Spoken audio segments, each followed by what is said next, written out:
এবার আমি আপনাকে খুব স্পষ্টভাবে বলি, আপনি যত চিৎকার করেন, যত টকশো করেন, যত মিছিল করেন, কোনো লাভ হবে না যদি দ্রুত বিচার করতে না পারেন। আমি সমস্যা আগেও ছিল, এখনও আছে, ভবিষ্যতেও থাকবে। তার মূল কারণ হলো যে এই ধরনের কোনো অন্যায় হলে সেই অন্যায়টার প্রতিকারের জন্য বিচার হয় না। আপনি দেখেন আসিয়া নিয়ে কত লাফালাফি হলো, মনে হলো যে 7 দিনের ভিতরে বিচার হয়ে যাবে, শাস্তি হয়ে যাবে, কিছুই হয় নাই। শাস্তি একজনের হয়েছে না, ওটা তো কার্যকর হয় না। হ্যাঁ, তো ওরকম তো শাস্তি হয়ে লাভ কি? এই যে ওসি প্রদীপ, এ তো 2 বছর আগেই তো এই ঘটনা তো 5 জনকে আটক করা হয়েছে স্বল্প সময়ের মধ্যে। হ্যাঁ, আটক করা হচ্ছে, এগুলো লোক দেখানো, এবং এটাতে আমি মোটেই স্যাটিসফাইড না।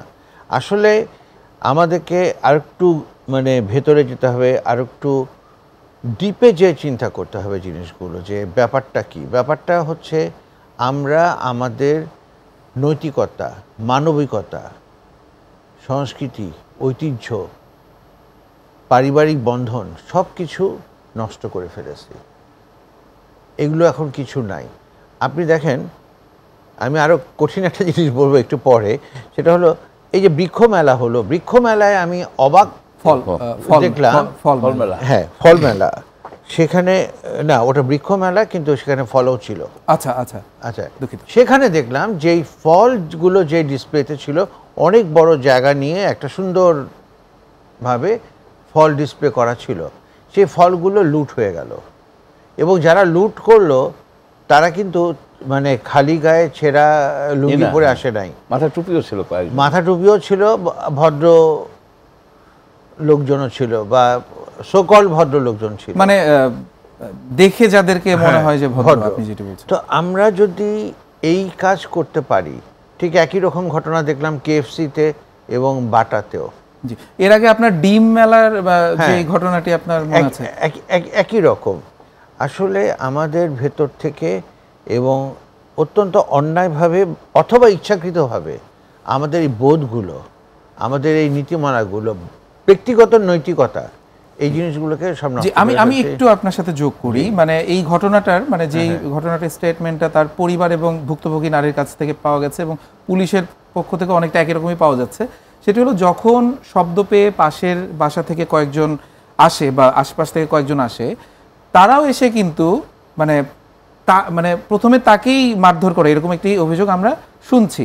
তো পরবর্তীতে এই যে ফজর আলী নামে যে ব্যক্তি অভিযুক্ত, তাকে মারধর করা হয়। এখন প্রশ্ন হচ্ছে যে যারা আসলো তারা এইরকম একজন বিবস্ত্র অবস্থায় একজন নারীকে, তাকে আগে আবৃত্ত না করে বা তাকে আগে সেফ না করে, পুরো বিষয়টা না জেনে এই যে হঠাৎ করে একটা জাজমেন্টাল হয়ে যাওয়া, এই ব্যাপারটা আসলে একটা সমাজের জন্য কতটা ভয়ঙ্কর, কি বার্তা দিচ্ছে? ভয়াবহ একটা সিচুয়েশন। এবং এই যে কথাটা আমি আপনাকে বারবার বলছি, যে আমাদের নৈতিকতা, মানবিকতা, মানুষের প্রতি মমত্ববোধ কিছুই নাই, একেবারেই কিছু নাই। আপনি যে কথা ভাই বললেন, যে এই নূর হুদার কথা, আমি মানলাম সে সব দিক থেকে দোষী, কিন্তু তাই বলে তাকে এইভাবে অপমান করার কোনো অধিকার কেউ কাউকে দেয়নি। আর একটা জিনিস আমি আপনাকে বলি, এই যেই লোক বা যে করলো এই কাজটা, হ্যাঁ জি, এরকম কাজ কিন্তু আজ থেকে 30 বছর আগে, 40 বছর আগে কেউ কল্পনা করতে পারে নাই। একজন মুরব্বীকে দেখলে শ্রদ্ধায় মাথা নিচু করে তার পাশ দিয়ে চলে যেত। এবার আমি আপনাকে খুব স্পষ্টভাবে বলি, আপনি যত চিৎকার করেন, যত টকশো করেন, যত মিছিল করেন, কোনো লাভ হবে না যদি দ্রুত বিচার করতে না পারেন। আমি এক্সাম্পল হিসাবে আপনাকে বলি যে মিডল ইস্টার্ন একটা দেশে এরকম রেপ হয়েছে, 2 জন মহিলাকে রেপ করেছে, 2 জন রেপিস্ট। বিচার হচ্ছে, বিচারক যে উনিও মিডল স্টেপ, যেটা করেছে সেটা হলো ওই মেয়েদেরকে বলেছে যে এরা কি তোমাকে রেপ করেছে? মেয়ে বলেছে হ্যাঁ। ওই ছেলেদেরকে বলেছে যে তোমরা কি এদেরকে রেপ করেছো? 2 যুবকই বলেছে যে হ্যাঁ করেছি। তো এর চাইতে বেশি তো আর প্রমাণ দরকার নাই, কারণ দুপক্ষই স্বীকার করে নিয়েছে।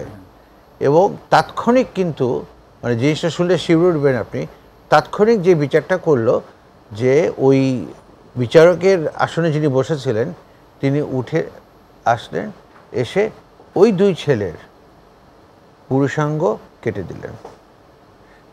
খুব ভয়াবহ, এটা নিয়ে এই ধরনের কথা বললে পরে লোকে সমালোচনা ঝড় বইয়ে দিবে, কিন্তু আমি জানি যে এটা কাটাটা তারা দেখালো এবং এটা কিন্তু প্রকাশ করলো মানে একটা দৃষ্টান্ত হিসেবে স্থাপনে।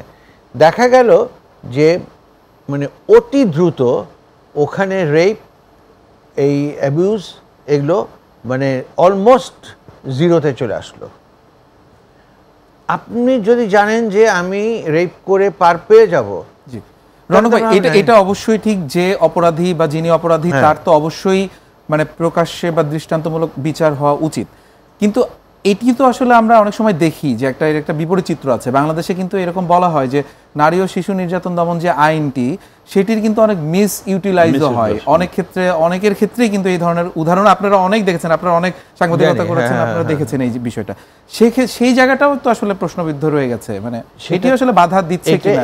এটা দিতে পারবেন না, এটা হলো সামাজিক ব্যবস্থার ভিতরেই লুপহোলস, এটা আপনি কখনোই বাধা দিতে পারবেন না, এটা ঘটতেই থাকবে। কিন্তু যদি বিচার না হয়, অভিযুক্ত যে দায়ী, প্রকৃত অপরাধী, তার যদি দৃষ্টান্তমূলক বিচার না হয়, এটা হবে না। আপনার কাছে একটু এক কথায় জানতে চাই যে মুরাদনগরের ঘটনাটাকে আপনি এক কথায় এখানে কোন জায়গাটাতে দুর্বলতা বা কি কার দায় মনে করেন?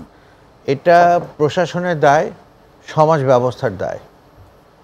আগে কিন্তু মহল্লায় বাইরের কেউ এসে কিছু করতে পারতো না, বাইরের কেউ আসতে পারতো না, কারণ মহল্লার ছেলেরা, মহল্লার মুরব্বীরা পুরো মহল্লাকে নিজের মনে করত এবং তারা সেটাকে প্রোটেক্ট করত, নিশ্চিত করত নিজেদের, এবং তাদের সেই নিরাপত্তাটা কিন্তু আমাদের বর্তমান পুলিশ বা অন্যান্য আইনশৃঙ্খলা রক্ষাকারী বাহিনীর চাইতে অনেক বেশি শক্তিশালী।